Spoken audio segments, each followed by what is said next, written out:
Okay. தலைமுடி வளர்றது கருப்பாக வளர்றதுக்காக கரிசலாங்கண்ணி இலை, வெத்தலை, முருங்கை குச்சி, வேப்பிலை, ரோஸ்மரி இலை இது மட்டும் போட்டு காய்ச்சிக்கலாம். மிளகு போட்டுக்கலாம் சளி பிடிக்காமல் இருக்கிறதுக்காக. போட்டு ஒரு 1/4 லிட்டர் எண்ணெய் அளவு நம்ம வீட்டிலே காய்ச்சிக்கிறோம். இல்லைன்னா சில்வர் பாத்திரம் வச்சுக்கலாம்.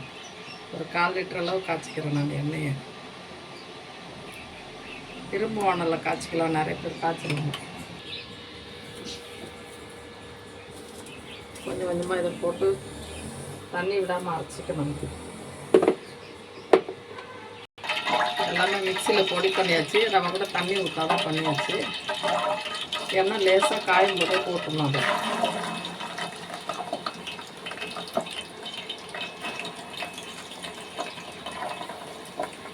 கொஞ்சோண்டு மஞ்சத்தூள் போடணும். அதுக்கு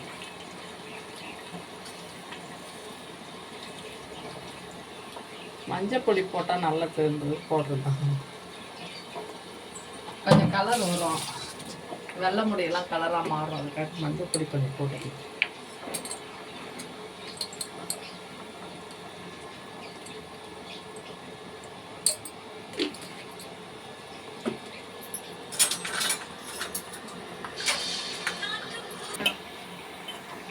அடுப்பு சிறு தீயில வச்சு எண்ணெயை நல்லா கொதிக்க விடணும். அது இலையெல்லாம் நல்லா சுண்டுற அளவு அப்படியே இருக்கட்டும்.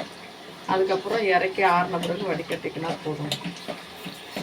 இது கூட பட்டை ஒரு 2 துண்டு போடுங்க. இன்னும் நல்லாயிருக்கும். வேர்லலாம் முடி புதுசாக வளர்றதுக்கு நல்லாயிருக்கும். முதல்ல போட மறந்துட்டேன் நான்.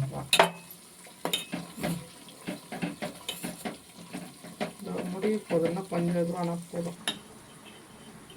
எண்ணெய் பாருங்கள் எப்படி இருக்குன்ற கலர். முடி கொட்டாது, நல்லா கருப்பாக இருக்கும். இந்த மாதிரி வீட்டிலே காய்ச்சி தடவுங்க எண்ணெய்.